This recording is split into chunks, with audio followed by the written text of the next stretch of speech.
Hello everyone, আসসালামু আলাইকুম। Welcome back to my channel Anika রান্নাঘর। আজকে আমি আপনাদেরকে তৈরি করে দেখাচ্ছি অসম্ভব মজাদার একটি বিফ বিরিয়ানি রেসিপি। আশা করছি রেসিপিটি ভালো লাগবে। তো চলুন দেখে নেওয়া যাক। বিরিয়ানির জন্য প্রথমে একটা মশলা তৈরি করে নিচ্ছি। এখানে নিয়েছি জিরে, সাথে নিয়েছি জয়ত্রী, কাঠবাদাম, আর ছিল আধা জয়ফল, আরও আধা চা চামচ ছিল পোস্তদানা আর কিশমিশ। এগুলোকে খুব ভালোভাবে বেটে নিয়েছি। এখন আমি বিরিয়ানিটি রান্না করতে চলে যাব। তো এখানে বড় একটা হাঁড়ি নিয়ে নিয়েছি। এখানে আমি দিয়ে দিচ্ছি 1/3 কাপ তেল। আমি সয়াবিন তেল ইউজ করেছি, আপনারা চাইলে সরিষার তেল দিয়েও এই বিরিয়ানিটি রান্না করতে পারবেন। এখন আমি দিয়ে দিচ্ছি গরম মশলা। এখানে দারচিনি, এলাচ আর লং আছে। এর সাথে আমি দিয়ে দিব তেজপাতা। এগুলো দিয়ে খুব ভালোভাবে একটু নেড়েচেড়ে দিয়ে দিচ্ছি 1 কাপ পরিমাণ পেঁয়াজ। পেঁয়াজটাকে খুব ভালোভাবে নেড়েচেড়ে ব্রাউন কালার করে ভেজে নিতে হবে। আর চুলার ফ্লেমটা অবশ্যই মিডিয়ামে রাখবেন, তা না হলে পেঁয়াজগুলো পুড়ে যাবে।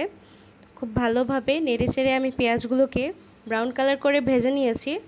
এখন আমি মশলা কষানোর জন্য পরিমাণ মতো পানি দিয়ে দিলাম, যাতে পেঁয়াজটা পুড়ে না যায়। এখন আমি দিয়ে দিচ্ছি 3 চা চামচ আদা আর রসুনের পেস্ট।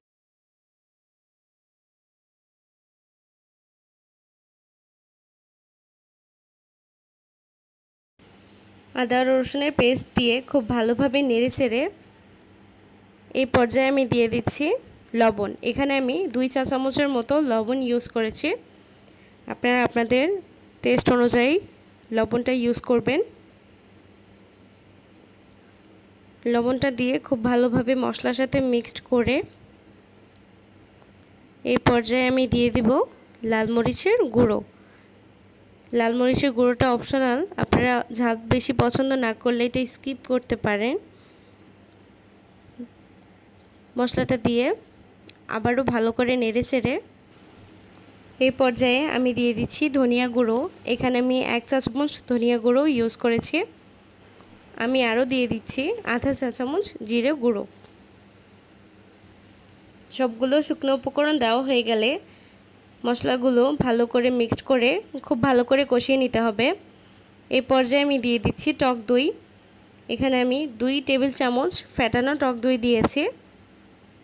টক দইটা দিলে বিরিয়ানিটা খেতে অনেক ক্রিমি হয় আর ভালো লাগে। তো অবশ্যই চেষ্টা করবেন বিরিয়ানিতে টক দই দিতে। এখন আমি দিয়ে দিচ্ছি গরম মশলা গুঁড়ো। আমি প্রায় 1.5 চা চামচের মতো গরম মশলা গুঁড়ো ইউজ করেছি। আপনারা চাইলে গরম মশলা গুঁড়োটা স্কিপ করতে পারেন। এখন আমি দিয়ে দিচ্ছি 2 চা চামচ পরিমাণ টমেটো সস। টমেটো সসটা বিরিয়ানির খুব মেইন একটা বেসিক। বিরিয়ানিতে টমেটো সস দিলে বিরিয়ানিটা খেতে অনেক টেস্টি হয়। তো সবগুলো মশলা দেওয়া শেষ হয়ে গেছে। এখন এই গ্রেভিটাকে খুব ভালোভাবে কষিয়ে আমি এখানে গরুর মাংসটা দিয়ে দিয়েছি। এখানে প্রায় 650 গ্রামের মতো গরুর মাংস ছিল। আপনারা আপনাদের পরিমাণ মতো গরুর মাংস ইউজ করে এই বিরিয়ানিটা রান্না করবেন। আমি মাংসগুলোকে ছোট ছোট পিস করে কেটে নিয়েছি, এতে করে মাংসটা খুব তাড়াতাড়ি সেদ্ধ হয়ে যাবে। মাংসটাকে খুব ভালোভাবে মশলার সাথে মিক্সড করে আমি একটা ঢাকনা দিয়ে ঢেকে রেখে দেব প্রায় 10 মিনিটের জন্য। 10 মিনিটের মধ্যে মাংসটা খুব ভালোভাবে কষিয়ে নেওয়া হয়ে যাবে।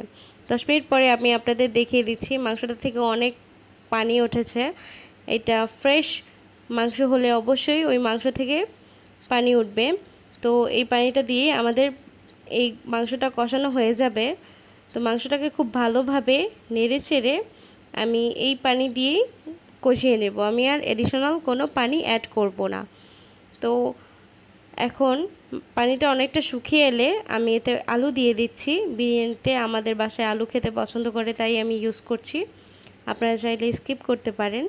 এখানে আমি 4-5টা আলু দিয়ে আরও দিয়ে দিয়েছি 3-4টা কাঁচামরিচ। কাঁচামরিচটা আমি মাঝখান থেকে চিড়ে দিয়ে দিয়েছি আর দিয়ে দিচ্ছি অল্প কিছু পানি। পানিটা দিয়ে আমি একটা ঢাকনা দিয়ে ঢেকে 15 মিনিটের জন্য বিফটাকে ভালোভাবে কষিয়ে নেব। তো 15 মিনিট পরে আমি আপনাদের দেখিয়ে দিচ্ছি বিফটা খুব ভালোভাবে কষানো হয়ে গেছে, তেলটা উপরে উঠে এসেছে। এতে আপনারা বুঝতে পারবেন যে মশলাটা খুব ভালোভাবে কষানো হয়ে গেছে। এখন আমি দিয়ে দিচ্ছি 1 চা চামচ চিনি আর কয়েকটা কাঁচামরিচ, আর দিয়ে দিচ্ছি পোলাও চাল। এখানে আমি মেজারমেন্ট কাপের 3 কাপের মতো পোলাও চাল নিয়েছি, আপনারা আপনাদের পরিমাণ মতো ইউজ করবেন। তো এখন পোলাও চালের সাথে বিফটাকে খুব ভালোভাবে একটু ভেজে নিব যাতে চালটা কষানো হয়ে যায়। আমি 1 পট বিরিয়ানি রান্না করছি, এর জন্য একই সাথে দুইটা মিক্সড করে আমি ভালোভাবে কষিয়ে নিচ্ছি। আমি আরও দিয়ে দিয়েছি আধা কাপের মতো মটরশুঁটি, এটা ফ্রোজেন মটরশুঁটি, আপনারা চাইলে ফ্রেশটাও ইউজ করতে পারবেন। আর দিয়ে দিচ্ছি পরিমাণ মতো লবণ, তার সাথে আমি দিয়েছি কিশমিশ। সবগুলো উপকরণ দেওয়া হয়ে গেলে মাংসটার সাথে চালটাকে খুব ভালোভাবে নেড়েচেড়ে কষিয়ে নিতে হবে। কষানো হয়ে গেলে এখন আমি এতে ফুটন্ত গরম পানি দিয়ে দিচ্ছি। যেহেতু আমি 3 কাপ চাল নিয়েছি, তার আন্দাজ অনুযায়ী আমি 6 কাপ পরিমাণে পানি দিয়ে দিচ্ছি। মেজারমেন্ট কাপের 3 কাপ চাল নিয়েছি, তাই 6 কাপ পানিতে আলহামদুলিল্লাহ খুব ভালোভাবে চালটা সেদ্ধ হয়ে যাবে। তো আমার পরিমাণ মতো পানি দেওয়া হয়ে গেছে। পানিটা দেওয়া হয়ে গেলে খুব ভালোভাবে নেড়েচেড়ে দিতে হবে নিচ থেকে। এরপরে আমি একটা ঢাকনা দিয়ে রেখে দিচ্ছি 5 মিনিটের জন্য।